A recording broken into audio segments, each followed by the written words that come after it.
I just want to see evidence of Carter's bootlicking approach to Iran with the students. Just bear this out. You remember, as soon as the students were arrested, right away the propaganda mill of Iran started working. They're going to put our hostages on spies. Now, this has two consequences. Number one, Carter would lose the election if anything happened to our hostages. And the other is, this is in effect giving the Iranian students in this country a license to do anything. All they do is go on a rampage, and then the administration backs down because they threaten us, and it's in effect a license to steal. Now, you know that these Iranians, what they were doing, they'll say freedom of speech. What they were doing is just violating the freedom of speech of their opponents. You notice who came out of the woodwork with blood dripping on his hands from the Guyana massacre? Attorney Mark Lane. Yeah, that, Barry, we should have interned the entire Iranian diplomatic staff when they were in this country. But, I mean, on day one. Sure, we to sit in an airplane. I agree with you, and I don't want to over-agree with you now. It's an election year, and I will bend over backwards to give pro-Carter sentiment its time on these microphones. It's one thing to look out the window of a plane and say, holy mackerel, this isn't the way I went last time. And then 10 minutes later, holy mackerel, I wonder if he knows where he's going. And holy mackerel, this is the wrong way. All those three things are a passenger musing out a window. Barry. But when the pilot opens the door and walks back in and says, anybody here got a map? Then you know that your suspicions were confirmed. Now, when President Carter said, I have just learned a big lesson about the Soviet Union after Afghanistan. Barry, I was... Why shouldn't we? The clergy. Sergeant James Lopez said that the hostages collectively got to despise the clergy. We've discussed this, how they were handpicked, they were pro-Iran. And in the Times, he said, if you run into Reverend Rupiper, spit in his face for me. He didn't mention his name. He said, because I passed him a note telling him that we were being tortured there, and he turned that note over to the Iranians. What? Yes, it was in the Times. If we had only gotten wise to some of the so-called clergy in Vietnam at that time, yeah. But they came away kissed by tongues of flame, and we regarded them as holy men. I'm glad these boys were exposed in time. Now, one of the most impressive, can you imagine me thirsting to get on that television show this morning and wishing I never would because I wanted to keep on watching a man named Rabbi Jaffe from Newburgh, New York, who is the rabbi who went to Iran, not with this group of clergy, okay? And his criticisms of that group were so elegant. I wonder if the rabbi meant to be that good. I wonder if he's what we call in sports unnatural. Barry? Forgive me, just let me finish my point, sir, then I'll let you make another one. Rabbi Jaffe on Channel 7 this morning, on Good Morning New York, did not spring the length of his chain and sink his fangs into the other clergymen, but with great finesse and, in fact, love, pointed out that the other clergy did not do their job. They got sucked up the Ayatollah's exhaust pipe. They came back. They gave us a phony story. He talked about his efforts to share notes with them and influence them, and how they simply said, Rabbi, we just don't have time to hear the rest of your story. And I cannot praise Rabbi Jaffe sufficiently for the manner in which he put that other group down. And he served the Jewish community. He served America. He even served burning in me. So if you work in a restaurant and you get free veal cutlets or something. One of the fringe benefits of my job is I learn things that you can't prove in court. You can't even say on the air, but you can go through life and know. You know it. Because we decide who's right and who's wrong by who chickens out.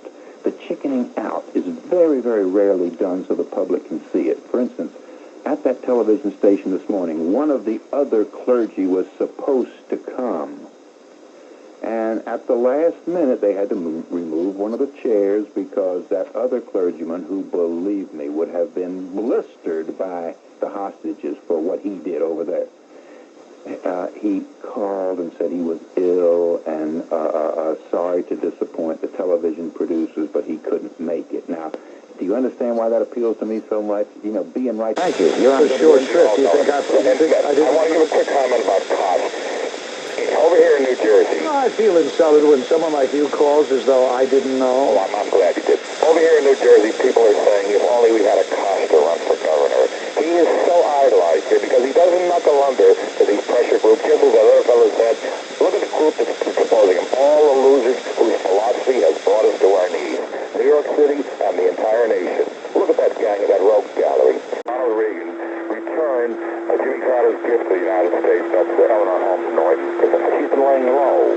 I'd like to see her go back to New York. Maybe she's trying to... She is not in the, as head of the EEOC. She's leaving that post. She is leaving? Yes. Good. You don't think he would keep her in that post? I hope not, because she, her trick is to say nothing and hope that she'll be... Yeah, no, she has left the post. The institute in there was a carbon copy of the institute that Mr. Barnett belonged to, along with Marcus Raskin, who was quite a southpaw himself. He was the darling of most of the lefties in academia, from which I retired during the war in Vietnam. He's been constantly bad-mouthing the United States. We're warmongers. His book, The Roots of War, in which the war has been preoccupation of the American leaders, and another one, Global Research, the power of the multinational corporations. This man is way, just reading his titles. But you're absolutely right, Marty. Absolutely right. And if we were to listen to the likes of this individual, we would actually be, the logical conclusion is unilateral disarmament. And I agree with you, Marty. You're the person to call and really size it up for what it is. I thank you, Marty. About that Springbok incident, and I want to tell you what I forgot to tell him, because it's very important, about Carey. You see, Governor Carey has played politics with this. He knuckled under to black groups that are putting up this protest. He has nothing to lose, because the groups that oppose, to support them are apathetic. And meanwhile, he's afraid of losing a very black and liberal vote if he runs for governor again. I want to talk about Norman Mailer. For the first time ever, on Barry Farber's show last night, both liberals and conservatives agreed that Norman Mailer was a skunk. That's what they said on the Barry Farber program. They all kept castigating. Oh, my, what language. And also, Didn't they say kind of, sort of? Anyways, what I say is, during the 30s and 40s, if you disagreed with someone, he was a fascist. If you were losing the argument, you said he was illegitimate, fascist and illegitimate. Then in 65, the same thing, he became a racist if you're arguing with someone. Now, Norman Mailer's revived fascism. I heard the interview on radio, and these are his words. He says, when we take people and throw them in prison and throw away the key, that's fascism. Now, the biggest fascist in the United States is Norman Mailer. I'm glad to know that Joe Stalin, Georgy Malenkov, Nikita Khrushchev, Leonid Brezhnev, and the rest of those swine in the Kremlin never threw anybody in jail and never executed anybody. Thank you. One more thing, Bob. Can I say one thing? Yes? You see the picture Ragtime? No. Norman Mailer played Stanford White, who had his head blown off by Harry K. Saw. And I thought maybe this was a precursor of what might happen. No, I have no intention of seeing Reds, Ragtime, Pennies from Heaven. There's a whole host of pictures that I feel proud to have avoided. Thank you. Just tell what happened. A fraternity ran a party, and they sent out invitations and asked those who came to the party to bring a welfare check, a father if they had one, and a radio bigger than their head. Now, the president of Cincinnati, who was at Rutgers in Newark, I knew him then, was just as spineless in Cincinnati as he was in Newark when these things happened in Newark. So, But you see, you didn't tell the audience what the motif of the party was. I've forgotten that, Bob. I know what happened. The motif was because on the 15th was someone's birthday. Oh, yes. Now I see now what it was, yes.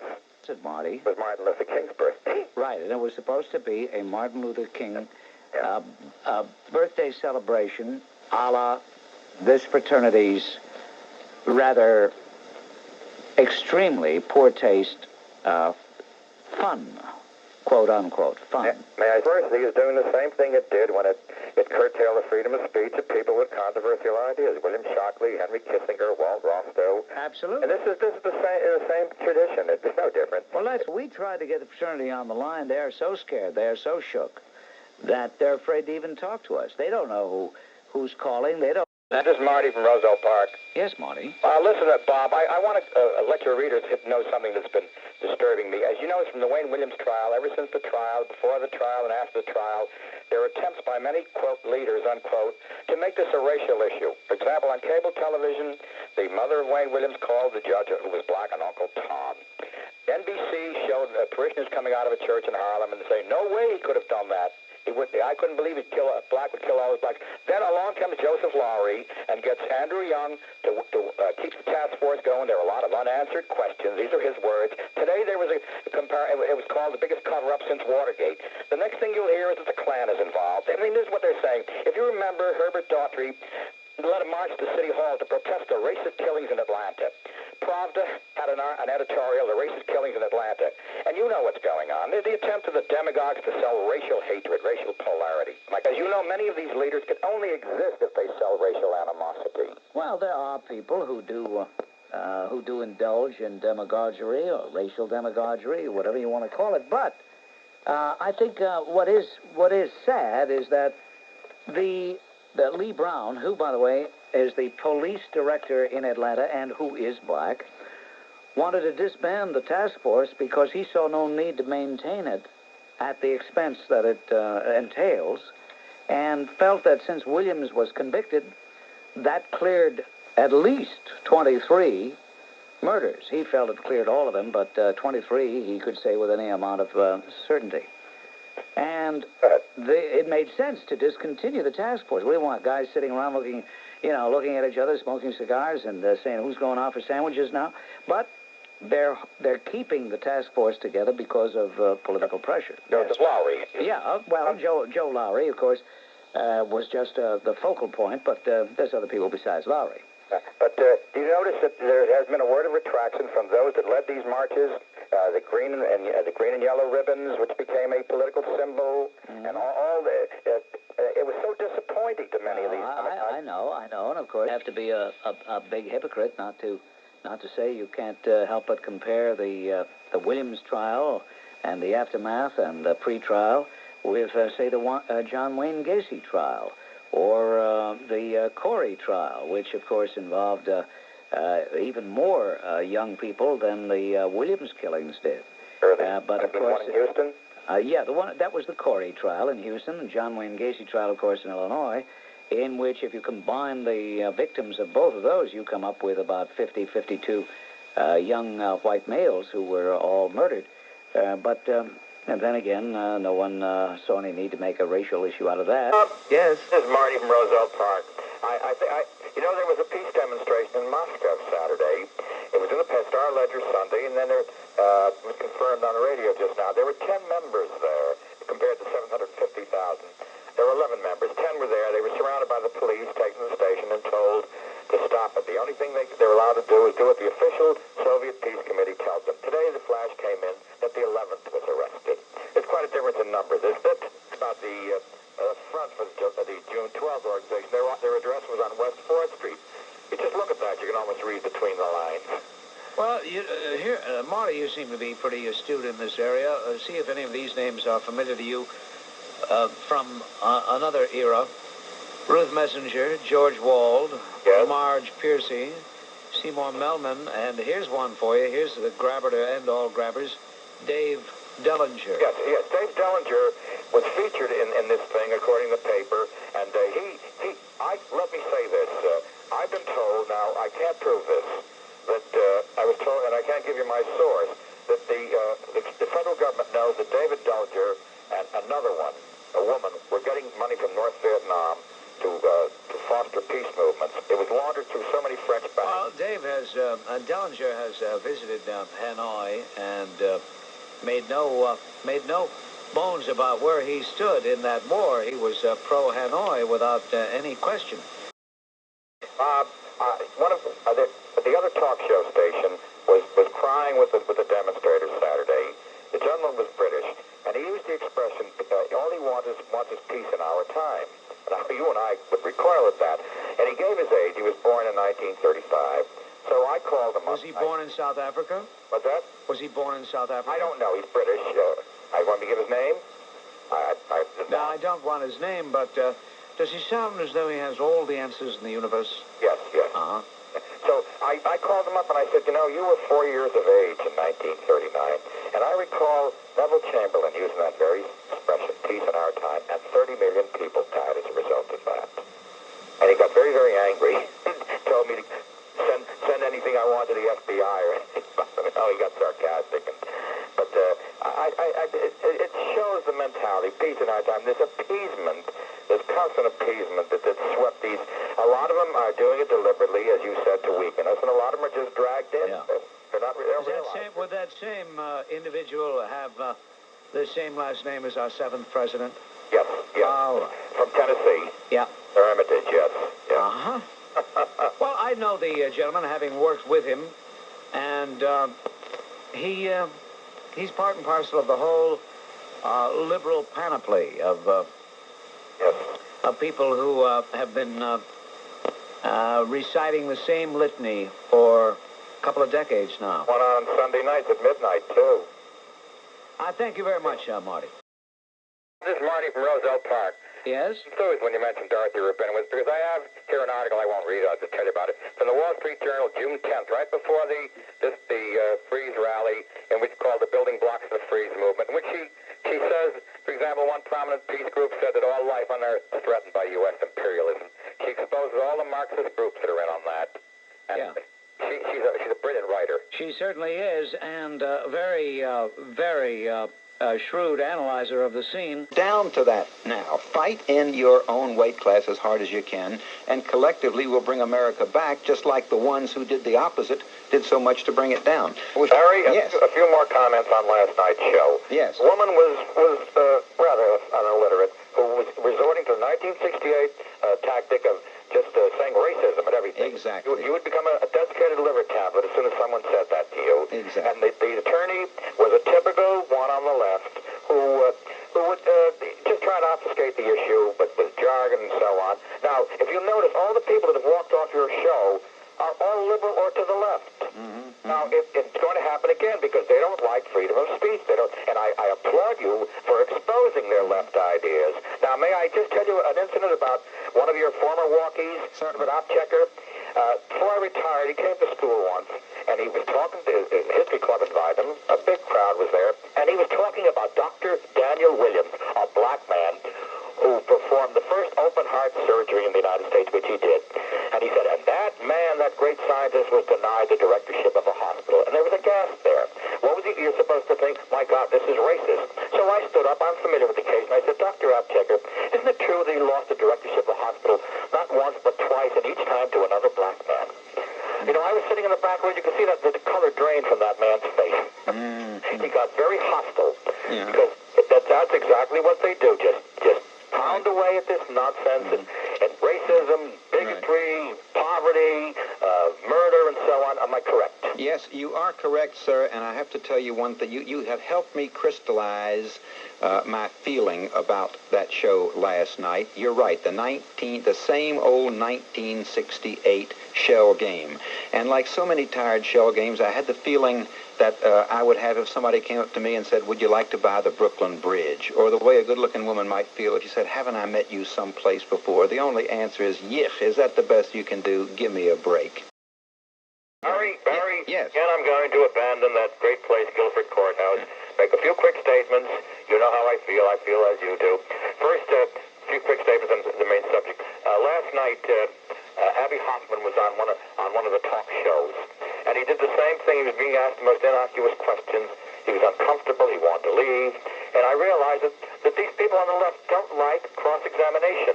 They just like to make their statements, draw out all sorts of bills, and just build up these things, atrocities, and so on. He was saying, I feel uncomfortable here. I don't feel like staying.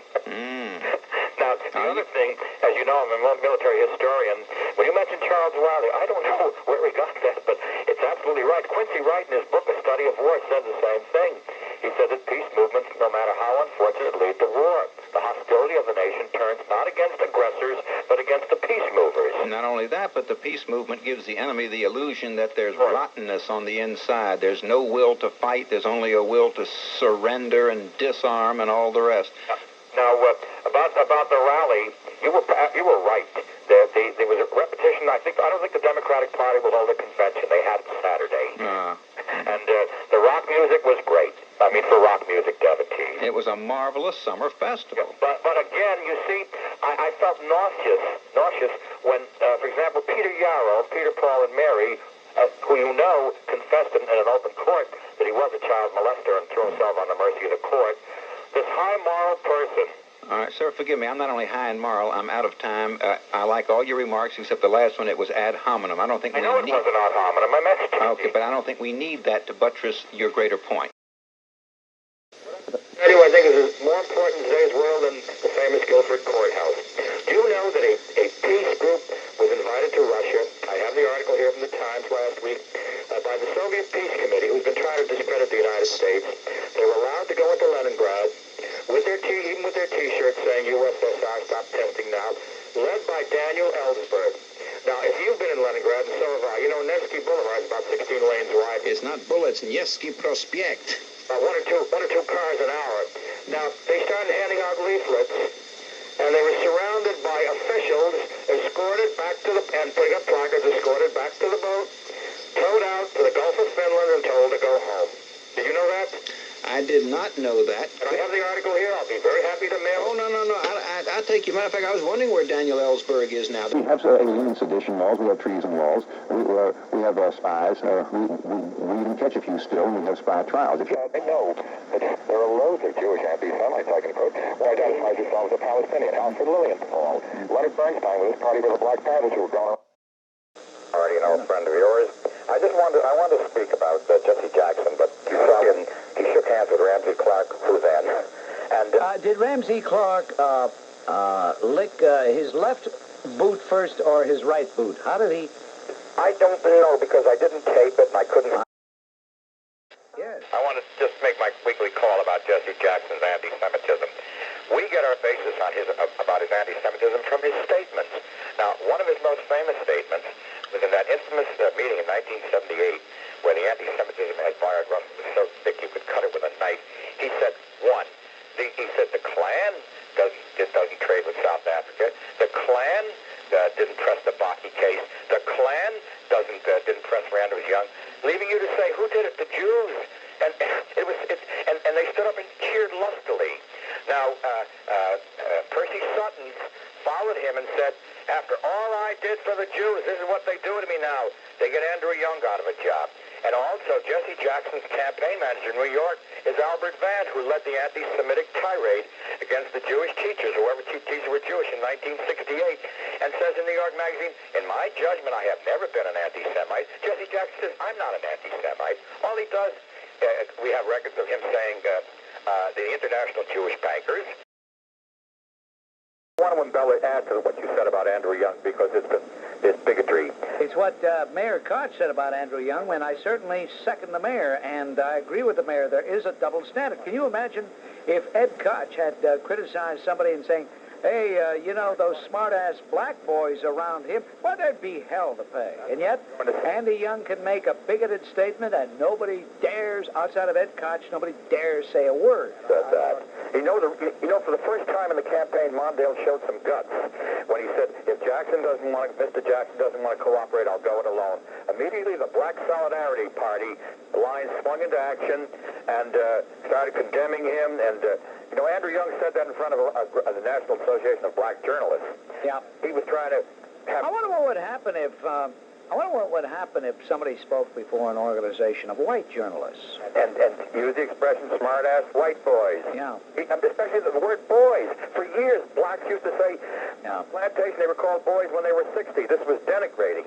But now, to say the same thing, Andrew Young is now, and it always has been, a bigot and a con man and an opportunist. Oh, without a doubt. One of the great hypocrites of all time. But I don't condemn him as much as I do with all the cowards, with the exception of Ed Koch, who are in public life. Ed Koch is the only guy that is not afraid of this racial thing. A couple of months away, but on April 12th, on April 12th, we're going to have a commemoration to be announced at a later date as to the site, commemoration for Philip Cardillo. I have kept the promise that I made to his parents, to his widow, to his children, to members of the PBA, that I would never forget Philip Cardillo, even though the Tower of Jelly committed a horrendous act of incredible cowardice by not wanting to see the murderer of Philip Cardillo brought to justice. But you know... That was one of the darkest days in the history of what was once a great city. But you know what the pastor of that mosque said, Mr. Farrakhan said, when asked how he got shot, he just showed his teeth and maybe he shot himself with a big grin, see? So we know what we're dealing with. Last night you had Lisa Sliwa on. Yes. I saw her husband earlier in the evening on Crossfire with Tom Braden, the Bourge liberal, and he was debating Alan Dershowitz.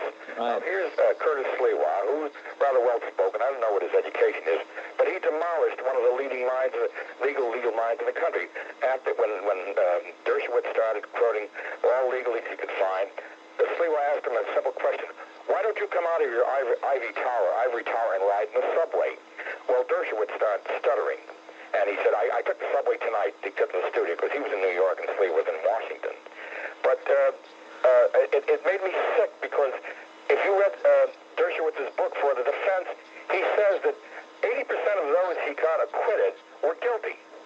See, he's part of... Well, he's just bragging. He just wants people to know what a great lawyer he is, how he can get guilty people off. Yeah, but if true, he's part of the problem. See, only Perry Mason defended truly innocent people. Yeah. Now, that's why Perry Mason won 100%. Dershowitz won only 6%? Yeah. By the way, I did happen to see that broadcast, because it is repeated in the middle of the night. Yes, 1 o'clock. And it was quite electrifying, although Tom Braden looks as though he's so badly constipated, it makes me nervous. I've never seen a warmer and nicer human being. You said you had a triple bypass? Yeah, quadruple, yes. Quadruple? And you're back home in 3 days? I was, no, 16 days ago. Oh, 16 days. 4 days now. I only missed 2 shows, right, the day of the operation and 2 days after. Probably 3 shows. But you made my days, my nights there. And incidentally, your show can be a good soporific, because the more interesting it gets, the more relaxed you get and you fall asleep. Oh boy! It's true. I found that I fall asleep listening. Well, we'll try to keep it dull so you don't fall asleep. Right. Well, Marty, I appreciate that. To think that you only missed 2 shows in 16 days. 3 shows. 3 shows in 16 days. Yeah. What would have happened if this 11-year-old